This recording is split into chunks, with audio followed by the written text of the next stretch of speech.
Bismillahirrahmanirrahim. Allahumma salli wa sallim wa barik wa akrim wa an'im ala sayyidina wa habibina wa nabina Muhammad wa ala alihi wa sahbihi wa sallim taslima adada ma ahtabi ilmuk wa khatta bihi qalamuk wa ahsahu kitabuk wa radallahu ma'an sadatina Abi Bakrina wa Umara wa Uthmana wa Ali wa ani sahabati ajma'in wa ani tabi'in wa tabi'ihim bi ihsanin illa yawmiddin. Amma ba'd, assalamu alaikum wa rahmatullahi wa barakatuh à toutes et tous, et bienvenue dans un nouvel épisode de notre série sur le bien-aimé sallallahu alayhi wa sallam. Un nouvel épisode qui peut voir le jour, encore une fois, grâce à la cause, au sabab, qui est la page Facebook Muhammad en direct, depuis peu sur TikTok en direct, et bien sûr, comme depuis le début, en replay sur la chaîne YouTube Oustad Marwan. Un nouvel épisode de notre série sallallahu alayhi wa sallam qui nous amène dans une nouvelle phase de la vie du prophète alayhi salatu salam, qui est celle des hypocrites. Nous avons évoqué la vie du bien-aimé alayhi salam durant 5 parties par rapport et en lien avec les événements de Badr, en disant que la bataille de Badr, c'est la bataille la plus importante de l'islam. Ça a été une bataille décisive et nous avons essayé, comme je l'espère depuis le début de ces épisodes, d'essayer de tirer des enseignements et des moralités, de sorte à pouvoir vivre avec le bien-aimé sallallahu alayhi wa sallam. Parce que le but de ces épisodes-là, le but de ce travail-là, n'est pas simplement d'apprendre la vie du prophète pour dire qu'on la connaît et pour dire qu'on l'a simplement étudiée de cette façon-là, mais c'est véritablement de tirer des enseignements, de retenir des moralités. Et à travers ces moralités et à travers ces enseignements, eh bien de les appliquer dans notre quotidien et de vivre avec. De cette manière-là, alors le croyant va vivre avec la sunna. De cette manière-là, alors la croyante et le croyant vont marcher sur les pas du prophète sallallahu alayhi wa sallam, et c'est ce qu'on essaye de faire au quotidien, plutôt de manière hebdomadaire, sur la page Facebook Muhammad.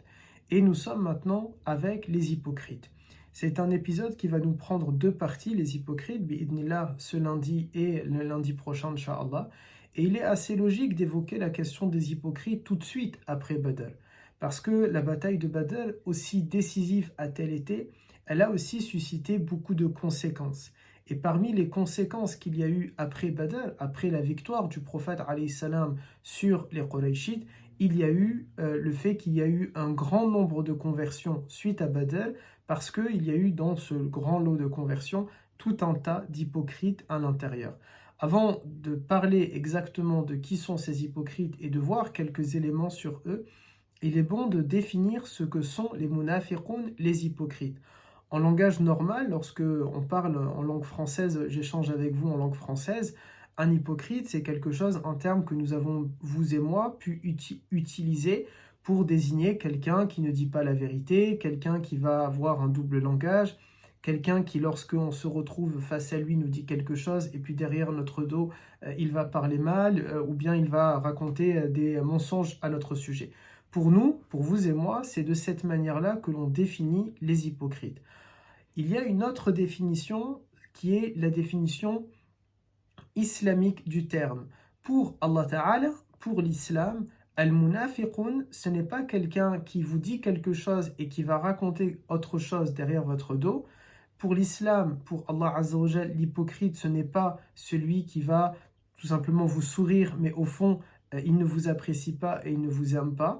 Non, pour l'islam et pour Allah Ta'ala, pour l'islam, al-munafiq, l'hypocrite, c'est quelqu'un qui prétend être musulman, mais qui en réalité n'est pas musulman. Et là, quand on dit en réalité il n'est pas musulman, il ne s'agit pas d'avoir recours au takfirisme, c'est-à-dire de considérer, de dire toi tu es un mécréant, toi tu es un musulman, toi tu es un mécréant. Il ne s'agit pas de ça. Il s'agit véritablement de quelqu'un qui, en secret, dans l'intimité de chez lui ou quand il se retrouve avec ses proches, avec ses amis, il n'est pas un musulman. Il n'a rien à voir avec l'islam, il ne pratique pas cette religion, il a peut-être une autre croyance, voire il est athée, allez savoir quelle foi il peut avoir ou en quelle croyance il peut croire. Mais quand il se retrouve avec des musulmans, alors il dit « La ilaha illallah Muhammad Rasulullah ». Lorsqu'il se retrouve avec les musulmans, il prétend être un musulman, il déclare être un musulman. Et donc, on n'a pas forcément un moyen de savoir qu'il s'agit là d'un hypocrite. Parce que si c'est, entre guillemets, un bon hypocrite, eh bien, il va beaucoup cacher son incroyance ou le fait, en tout cas sa mécréance, le fait qu'il n'est pas un musulman.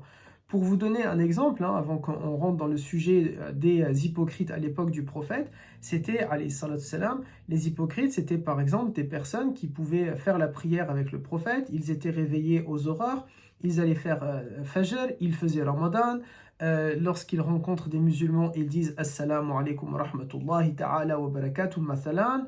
Par exemple, c'était des personnes que vous pouviez trouver dans la mosquée du prophète en train de réciter le Coran, c'était des personnes que vous avez trouvées en train de porter leur habit d'ihram et de répéter la talbiya et d'aller embrasser la pierre noire, d'aller toucher le rukn yamani, de tourner autour de la Kaaba. C'était des personnes, les hypocrites à l'époque du prophète, alayhi salatu salam, qui pouvaient être, par exemple, je ne sais pas, ils vont donner de la sadaqa, ils vont payer la zakat, ils vont faire le jeûne du lundi et du jeudi, ils vont, yani, tout ce que l'on voit, qui est d'apparence, le comportement que plutôt on va encourager les croyantes et les croyants à avoir ce comportement-là, et c'est pas pour le minimiser, eh bien les munafiqun, les hypocrites, ils faisaient l'ensemble de ces éléments-là, mais quand ils se retrouvent dans l'intimité de chez eux, eh bien, ils ne sont pas musulmans. Je dis bien, ils ne sont pas musulmans, je ne dis pas, ils ne pratiquent pas.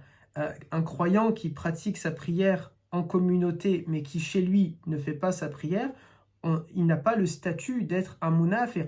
Un munafir, encore une fois, il s'agit, pour Allah Ta'ala, lorsque Allah Ta'ala évoque les munafiqun, il s'agit véritablement de quelqu'un tout simplement qui cache sa foi, et il a une autre croyance, soit il est athée, soit il est, je ne vais pas citer des religions pour ne pas que ce soit discriminant, mais tout simplement il a une autre croyance que la foi musulmane, mais quand il est avec les musulmans, il prétend être un musulman. Un exemple de cela, des exemples de cela, nous pouvons dire, par exemple, chez la communauté chiite, il y a ce que nous appelons at-taqiyya. Taqiyya chez les chiites, c'est le fait de la dissimulation, c'est le fait de mentir, de cacher quelque chose. Chez les chiites, hein, bien sûr, chez eux, ils considèrent par exemple qu'un chiite qui vit il est minoritaire et il y a autour de lui que des sunnites, alors il a le droit, selon eux, hein, attention, selon eux, il a le droit à ce moment-là de dire et de mentir, de dire je suis un sunnite. Et ben, le munafiq, c'est à peu près ça. Il prétend être un musulman alors qu'il a une autre croyance. Eh bien, il est logique de parler des munafiqun tout de suite après avoir évoqué pendant 5 parties la bataille de Badr, parce que l'arrivée massive de musulmans après Badr a conduit aussi à l'émergence des munafiqun, des hypocrites. Ils n'existaient pas jusqu'à présent. C'est-à-dire que maintenant, cela fait, dans nos épisodes, ça fait 2 ans et demi qu'on est en train d'évoquer la vie du prophète, mais dans la Sira, par rapport à la date, nous sommes à peu près à 15 ans d'islam. Et il n'y a toujours pas d'hypocrite, parce que être musulman, ça signifie être massacré, ça signifie être victime de discrimination, ça signifie être exilé, ça signifie que tout simplement on va nous forcer, on va faire des tortures, on va être emprisonné. C'est pas cool d'être musulman, si on peut le dire de cette manière-là. Ça ne donne pas très envie si on n'est pas certain de sa foi et si c'est pas pour une bonne raison, à savoir pour l'amour d'Allah Ta'ala et pour suivre son prophète sallallahu alayhi wa sallam. En revanche, après la bataille de Badr, qu'est-ce qui se passe? C'est qu'après cette bataille-là, l'islam et les musulmans, l'État de Médine, s'imposent comme étant une superpuissance régionale. Et du coup, eh bien, beaucoup se disent, il y a peut-être moyen de récupérer de l'argent, il y a peut-être moyen de récupérer de la notoriété, il y a le moyen ici de récupérer des biens matériels, etc. Et je dis juste, pardonnez-moi, wa alaykum salam wa rahmatullahi wa barakatuh, à notre cher administrateur. Et du coup, l'État de Médine, avec cette victoire qu'est la bataille de Badr, eh bien, elle va provoquer cette arrivée massive des hypocrites. Et à leur tête, il y a un certain Abdullah ibn Ubay ibn Saloul. Cet homme-là, qui était un hypocrite, au départ, il ne dit pas qu'il est musulman. Au départ, il va, lorsque le prophète arrive, alayhi salatu salam, durant les 2 premières années, Abdullah ibn Ubay ibn Saloul, c'est quelqu'un qui a un rejet de l'islam, il rejette le prophète, il rejette les compagnons, mais il ne dit pas « je suis musulman ».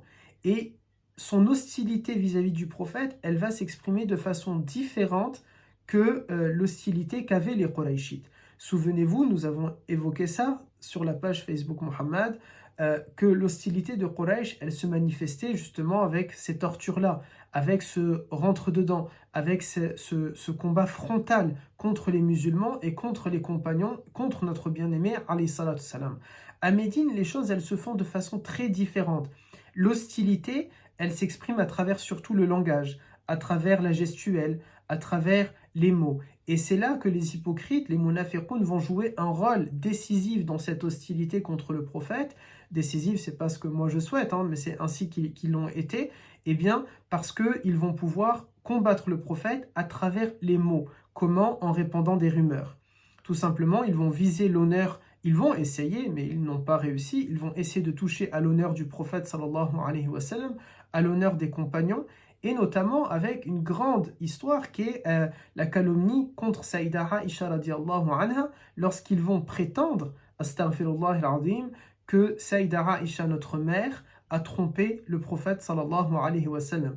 Très rapidement, parce que cette histoire, je l'évoque dans mon livre qui est juste là derrière, et du coup vous pouvez vous le procurer, mais très rapidement, Saïda Aïcha radiallahu anha se retrouve à un moment donné seule, un compagnon la trouve, il la fait monter sur sa monture, lui il reste à pied, il rentre dans Médine, et quand il rentre dans Médine, je passe tous les détails parce que c'est pas l'objet, mais quand il rentre dans Médine, là, Abdullah ibn Ubay ibn Saloul, celui justement qui nous intéresse, eh bien qu'est-ce qu'il va faire? Il ne dit pas directement Aïcha a trompé le prophète, mais il va semer le doute. Et c'est ainsi qu'ont travaillé les munafiqoun à l'époque du prophète. Ils veulent semer le doute dans l'esprit des gens parce qu'eux ne sont pas musulmans. Et donc leur objectif in fine, c'est tout simplement qu'il y ait un dégoût de la religion, que les croyantes et les croyants qui sont des véritables croyants sortent de l'islam, mais avec une vraie haine et un vrai rejet de la ilaha illallah. Et donc, qu'est-ce qu'il va dire? Il va dire, il voit Saïda Aïcha arriver au loin et il dit, ah mais tiens, c'est Aïcha, c'est notre mère, mais qu'est-ce qu'elle fait avec un compagnon? Mais c'est bizarre, mais ils étaient seuls, mais ils viennent de loin, mais pourquoi ils sont seuls? Vous voyez, il essaye, à travers les pistes qu'il essaye de mettre en place, à ce que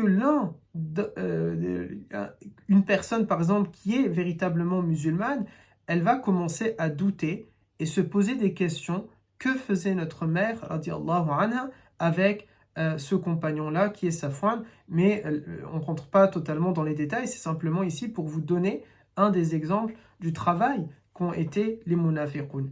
Et les munafiqoun, donc c'était ça leur objectif principal. Aussi pour comprendre ce personnage, puisqu'on va parler des munafiqoun durant 2 épisodes, bi'idnillah, ce personnage, Abdullah ibn Ubay ibn Saloul, c'est le seul seigneur, le seul chef qui reste encore vivant dans Médine. Souvenez-vous, nous avons vu ça il y a un moment, c'est encore disponible sur la page Facebook Mohammed ou bien sur la chaîne YouTube Oustad Marwan. Nous avons parlé d'un épisode avant l'arrivée du prophète al-Madine al-Munawwara à Médine, qui s'appelait à ce moment-là Yathrib. Il y avait une guerre civile pendant 10 ans. Pendant 10 ans, les Aws et les Khazraj, ce sont 2 tribus de Médine, 2 composants de Médine. C'est comme, si je veux donner un petit exemple, les Alsaciens et les Lorrains, vous voyez quelque chose comme ça, les Basques et les Bretons, les Vendéens et je sais pas, les Girondins, les Jacobins et ceux-là, etc. 2 tribus, 2 peuples qui constituaient la ville de Médine, ils se sont battus pendant 10 ans. Pendant 10 ans, il y avait cette guerre civile qui a mené au décès de l'ensemble des seigneurs, de l'ensemble des notables, de l'ensemble des chefs, de l'ensemble des mastodontes politiques, si vous voulez, de Médine. Et ça a été une véritable rahma, une véritable miséricorde de la part de Allah, ce décès-là. Pourquoi? Parce que ça a déblayé le terrain pour que la nouvelle génération qui arrive au pouvoir, cette jeunesse, eh bien, elle pense différemment que les seniors. Elle se dit « enough, it's enough »,« trop, c'est trop », et ça fait, nous avons connu que la guerre, et donc nous voulons maintenant la paix. Nous avions évoqué cela. Ce que nous n'avions pas dit volontairement, parce que l'objectif était d'en parler aujourd'hui à travers les munafiqoun, c'est qu'il n'y a eu qu'un seul chef parmi l'ensemble des chefs qui est resté vivant, et c'est ce fameux Abdullah ibn Ubay ibn Saloul. Et ce Abdullah ibn Ubay ibn Saloul, il était pressenti pour devenir le leader, le chef, puisque tous les autres chefs sont morts, il est le seul d'un certain âge, Et donc, pour lui, il se voyait, il s'imaginait déjà roi de Médine, prendre le pouvoir à Médine. Mais manque de peau pour lui, et alhamdulillah pour nous, et surtout pour les Ansar et les Muhajiroun, Allah Ta'ala en a décidé bien sûr autrement. Vous savez, quand on dit Allah Ta'ala, il est Al-Malik, et nous disons d'ailleurs, nous récitons un verset dans le Coran, Yultil mulka man yasha, wa yudhillu man yasha. Allah Ta'ala guide qui il veut, il donne la royauté à qui il veut, il égare qui il veut, il détrône qui il veut, il est Azza wa Jal. Et Allah Ta'ala a décidé de ne pas laisser Ibn Ubay ibn Saloul monter sur le trône de Médine. Il n'y avait pas de roi, mais dans le sens plutôt de prendre le pouvoir politique à Médine, puisque Allah Ta'ala a envoyé le prophète. Et donc, dès les premières heures, avec l'arrivée du prophète dans Médine, Abdullah ibn Ubay ibn Saloul va être vraiment, j'allais dire un mot qui n'est pas joli, comment le dire d'une autre manière, il va avoir cette haine contre le prophète sallallahu alayhi wa sallam, cette rage contre le prophète sallallahu alayhi wa sallam, et donc c'est une rage et une haine qui est nourrie d'une mauvaise manière le pouvoir. Et ça nous rappelle Shaitan tout simplement. Parce que lorsque Allah Ta'ala crée Sayyidina Adam, radiallahu anhu, et donc sa descendance, les êtres humains que nous sommes, que fait Shaitan? Il a cette haine, pourquoi? C'est une question politique également ici. Il se dit, ils seront les préférés, alors que jusqu'ici j'étais l'exception, j'étais le préféré. Et donc, il nourrit cette haine gratuite contre Sayyidina Adam et contre sa descendance que nous sommes, puisse Allah Ta'ala nous en préserver et nous préserver de ce mal. Mais ici, Abdullah ibn Ubay ibn Saloul, il fonctionne exactement de la même manière. J'ai failli être le chef, il y a un autre qui arrive, qui est plus populaire, plus charismatique, et vous m'étonnez, puisque ce charisme, il émane de Allah, cette beauté qui est Muhammad sallallahu alayhi wa sallam, elle lui a été donnée par Allah, etc., etc. Et donc, Ibn Saloul ne va pas être content par rapport à tout ça. Ensuite, aussi, ce que nous pouvons dire, c'est que 2 ans après, lorsqu'il y a la victoire de Badr, que nous avons évoquée pendant 5 épisodes, là, Abdullah ibn Ubay ibn Saloul, il n'a plus trop le choix. Parce que c'est un fin politique, et du coup, puisqu'il est un fin politique, il se dit, je vais suivre la masse. Et cette masse qui est portée l'opinion publique, si vous voulez, elle est musulmane, le peuple est musulman, et donc il se prétend musulman, mais quand il se retrouve, lui et ses sbires, eh bien, ils ont d'autres croyances, d'autres idéologies, et ils veulent à tout prix détruire l'islam de l'intérieur, en se prétendant tout simplement comme étant des musulmans. Et ce qu'il va faire, c'est que donc d'apparence, il va essayer de trouver tous les moyens de plaire au prophète sallallahu alayhi wa sallam. Mais Nabi, bien sûr, alayhi salam, Nabi sait exactement de qui il s'agit. Et avant même le décès, alors je saute plusieurs épisodes sur la sira, mais notre bien-aimé, alayhi salatu salam, avant de décéder, il va d'ailleurs écrire la liste des à peu près 300 munafiqun qui existaient de son temps, et il va donner cette liste-là à un compagnon qui est Hudhayfa, Allahumma salli alayka ya sayyidi Rasulullah, Hudhayfa ibn al-Yaman. Il le donne à Hudhayfa ibn al-Yaman, et beaucoup de compagnons s'inquiétaient, est-ce qu'ils figurent dans cette liste? Mais bien sûr, alhamdulillah, ils ne sont pas des hypocrites, et notamment cette fameuse histoire de Omar ibn al-Khattab, qui avait tellement peur de faire partie des munafiqun, il a insisté auprès de Hudhayfa, dis-moi, est-ce que je suis dans la liste? Et on n'a aucun doute sur le fait que Omar ibn al-Khattab n'en fait pas partie. Et ce n'est pas de la fausse humilité de la part de Omar, il a cette véritable crainte. Est-ce que, je ne sais pas, j'ai fait une action, un acte? Regardez comment ils étaient, cette muhasaba. Ils se jugeaient constamment, ils avaient cette inquiétude, cette peur. Est-ce qu'un jour j'ai dit quelque chose et Allah Ta'ala m'a compté parmi al-munafiqun? Que Dieu nous en préserve. Mais bien sûr, alhamdulillah, Omar n'en faisait pas partie. Alors ce Abdullah ibn Ubay ibn Saloul, il va essayer le plus possible de plaire au prophète. Et ce qu'il y a de fou et de presque de marrant, c'est qu'il dépense tellement d'énergie et d'argent en pensant tromper le prophète alayhi salam le laisse tout en sachant son jeu, tout en sachant qu'est-ce qu'il essaye de viser. Il n'obtiendra jamais ce qu'il vise, et au final c'est Ibn Saloul lui-même le perdant, parce qu'il a dépensé, parce qu'il a donné de son temps, parce que ceci, parce que cela. Et il va aller, Ibn Saloul, jusqu'à construire une mosquée. C'est donc vous dire à quel point ils sont allés dans la para et dans le fait de se montrer. Comme on l'a répété dans l'ensemble de nos épisodes, vous raconter ça et parler de ça, ça n'a pas grand intérêt si on ne tire pas des enseignements et des moralités. Qu'on prenne la naissance même de Nabi alayhi salam jusqu'à son décès alayhi salatu salam, et que l'on scrute, et que l'on détaille, que l'on décortique, que l'on dissèque presque la vie du prophète sallallahu alayhi wa sallam, ça n'a pas grand intérêt si juste je défile des pages ou je regarde des heures et des heures de vidéos. Mais ce que je dois faire, puisque je dois marcher dans les pas de Nabi, puisque je dois suivre la sunna de mon bien-aimé, c'est donc de tirer des enseignements et des moralités. Et là, si on fait une petite pause, les moralités, elles ne sont pas exhaustives. Chacune et chacun d'entre nous peut s'imaginer une moralité et un enseignement et essayer de l'appliquer dans sa vie.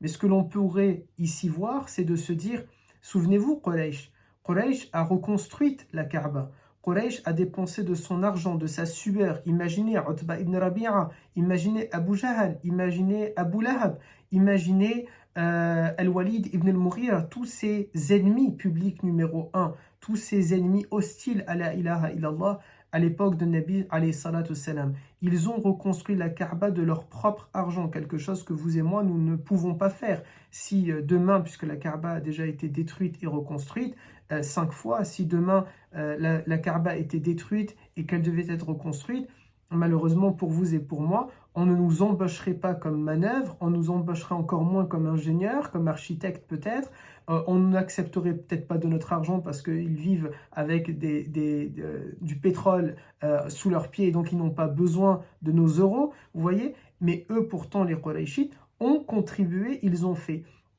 Et Ibn Saloul a prié avec le prophète, a passé des soirées avec le prophète, il a rompu Ramadan, le jeûne de Ramadan avec le prophète, il a fait Salat al-Eid avec le prophète, il a fait Tahajjud avec le prophète. Ils ont fait tout cela et pourtant, Allah Ta'ala atteste إِذَا جَاءَكَ الْمُنَافِقُونَ وَقَالُوا Allah Ta'ala dit, si les hypocrites te viennent et qu'ils attestent, nous sommes des musulmans, qu'ils attestent que tu es le messager d'Allah, dit que Dieu, certes, il sait, Azza wa Jal, que tu es le messager d'Allah, mais tout simplement, ici je ne cite pas le verset, Allah Ta'ala sait que son prophète est un prophète, mais il n'accepte pas la déclaration et la parole des hypocrites. Et Ibn Saloul va se dire, à un moment donné, je vais construire une mosquée. Et quand il veut construire cette mosquée, elle est une mosquée d'apparence. Lorsque vous la regardez, on va se dire c'est un masjid, c'est une mosquée. Mais en réalité, il cherche à avoir un fief, un siège social, le siège social des munafiqoun. Il cherche tout simplement à avoir un bastion dans lequel il va pouvoir, sous prétexte de faire tahajjud, sous prétexte de faire qiyam al-layl, sous prétexte de se rassembler pour faire fajr, dhuhr, asr, maghrib et isha, et bien à la place, qu'est-ce qu'ils vont faire? Ils vont fomenter tous leurs coups, tous leurs attentats potentiels contre le prophète et contre les compagnons, alayhi salatu salam et radiyallahu anhuma.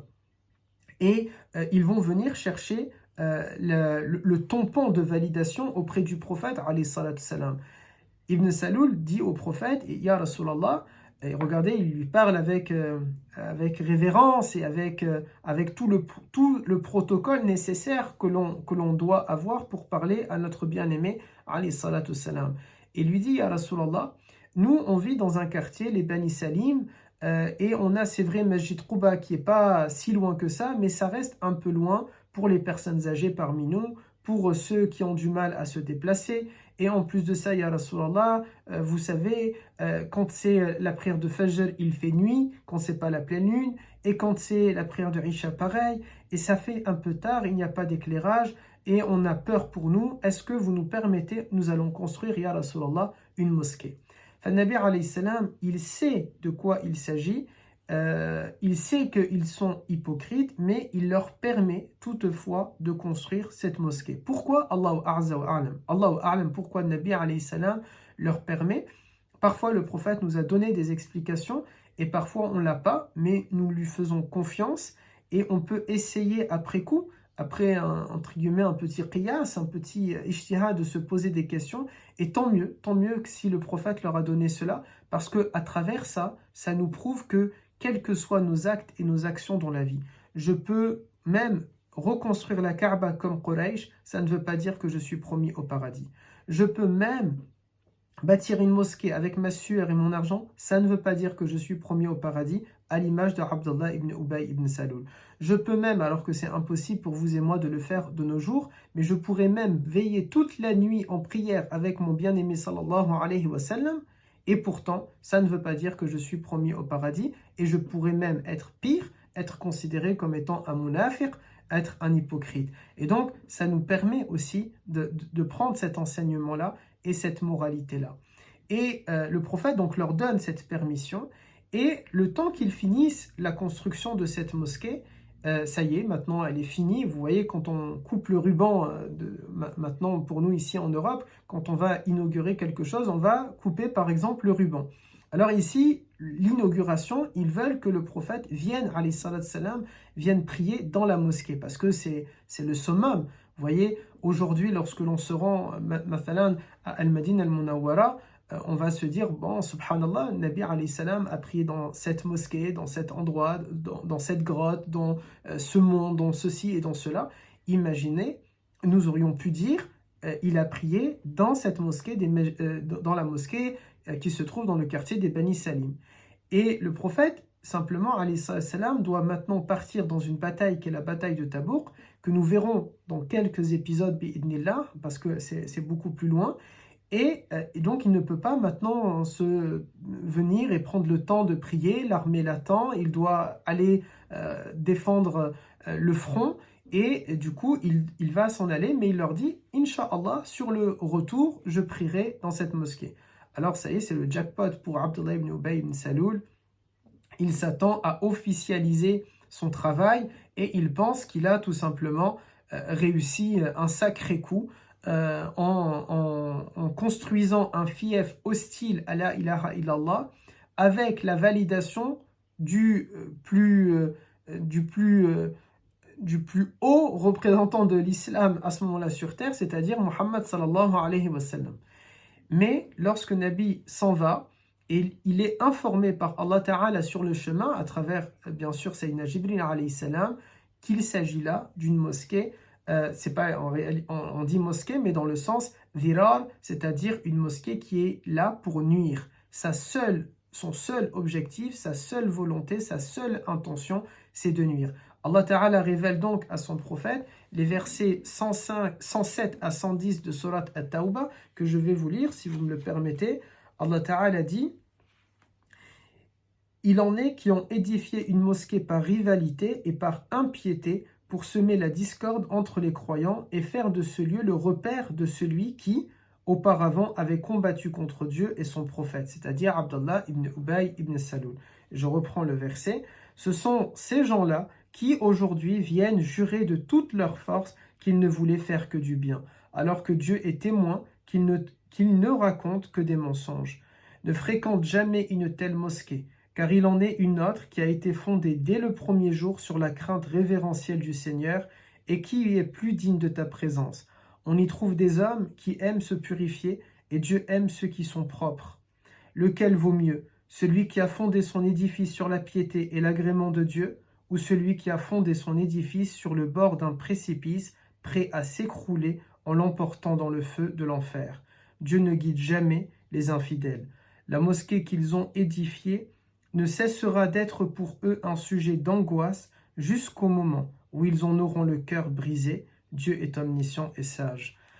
Ici, Allah Ta'ala montre donc à son prophète sallallahu alayhi wa sallam qu'il s'agit là de Majid Dhirar.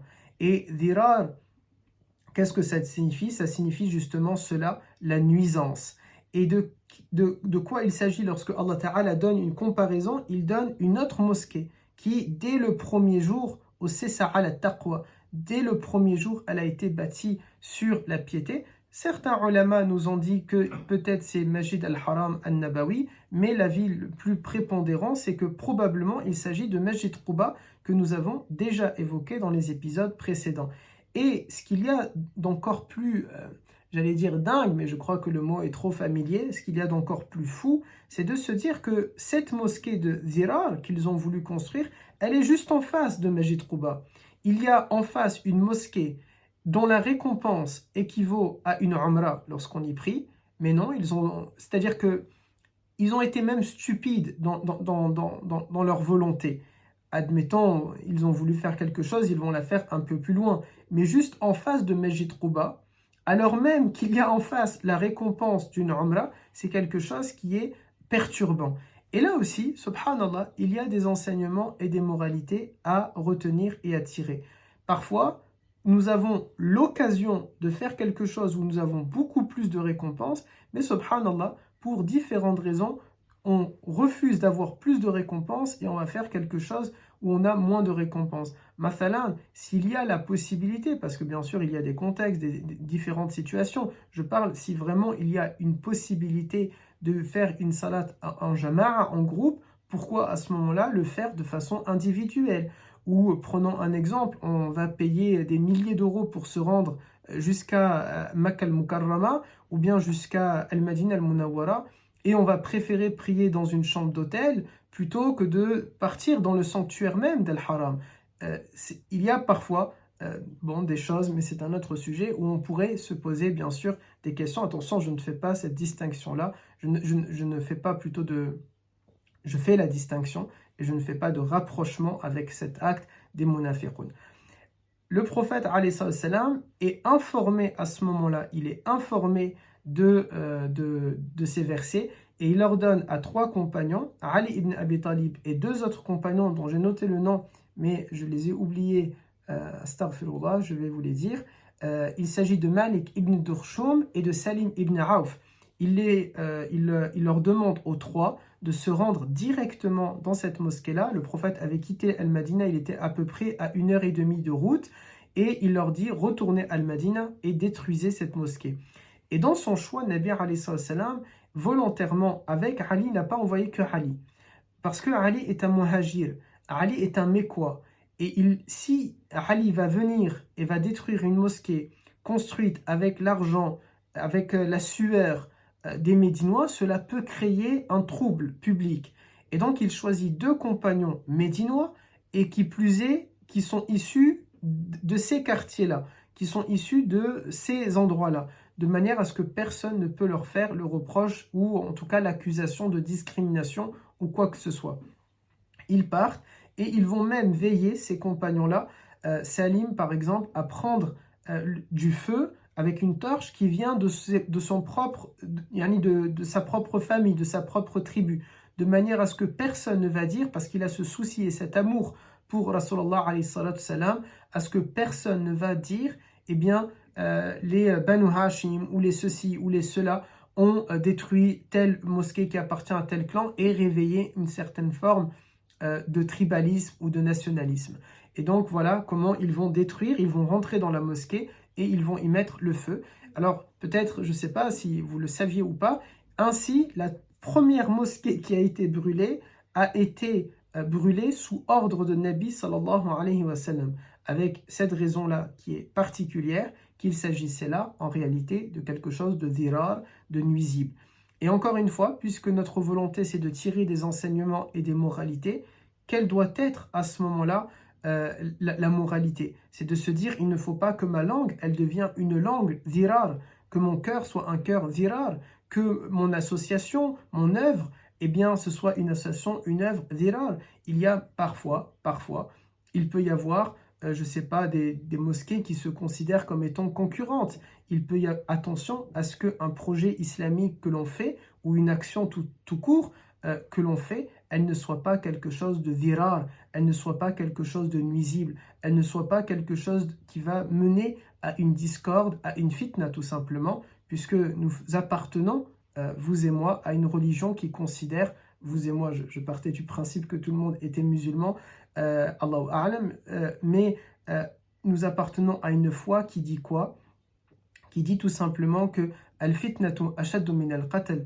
La fitna, la discorde, la dispute, c'est quelque chose qui est très grave, sans minimiser le meurtre. Attention, l'islam est formel là-dessus, sans minimiser le meurtre, qui est un péché capital, non seulement dans l'islam, mais dans la société, dans les sociétés dans lesquelles nous vivons. Mais imaginez, al-fitna, la discorde, c'est quelque chose qui est encore plus qui est encore plus grave que cela, sans, bien sûr, attention, sans minimiser en rien, même pas d'un iota, la question, bien sûr, du meurtre.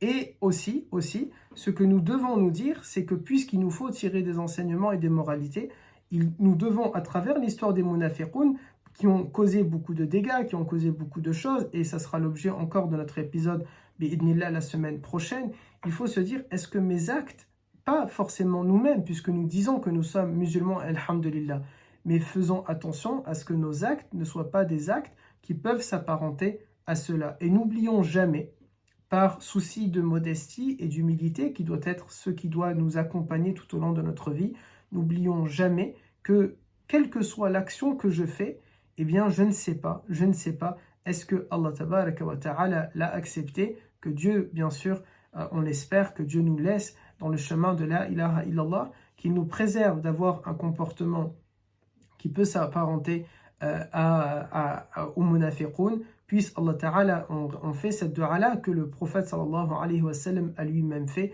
Ya muqallib al-qulub, thabbit qalbi ala dinik. On demande à Allah Ta'ala qui détient les cœurs entre ses mains de garder notre cœur dans le chemin de la ilaha illallah, dirigé vers la ilaha illallah bi'idnillah, Allahumma amin, ya rabbal alamin. Alors je regarde juste si jamais je n'ai rien oublié dans le cours, puisque je me suis détaché à un moment donné.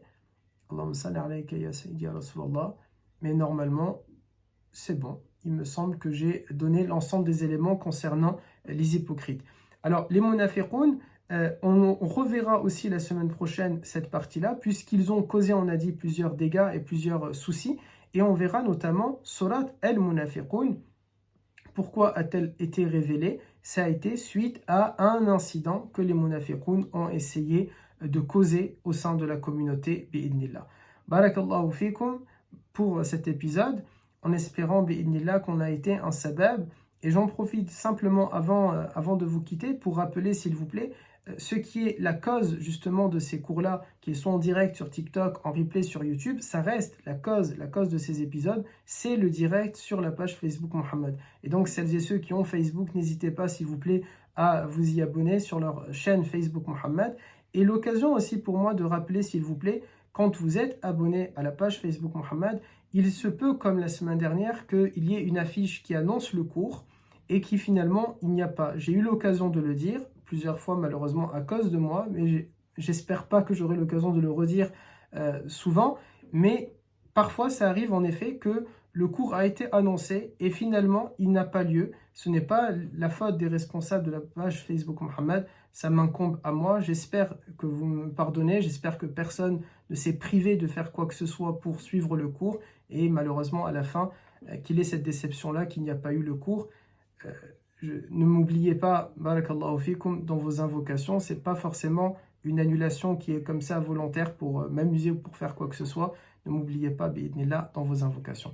Barakallahu fikum, subhanakallahumma wa bihamdik, nashhadu an la ilaha illa ant, nastaghfiruka wa natubu ilayk, subhana rabbika rabbil izzati amma yasifun, wa salamun ala al-mursalin, walhamdulillahi rabbil alamin. Barakallahu fikum, prenez soin de vous, prenez soin également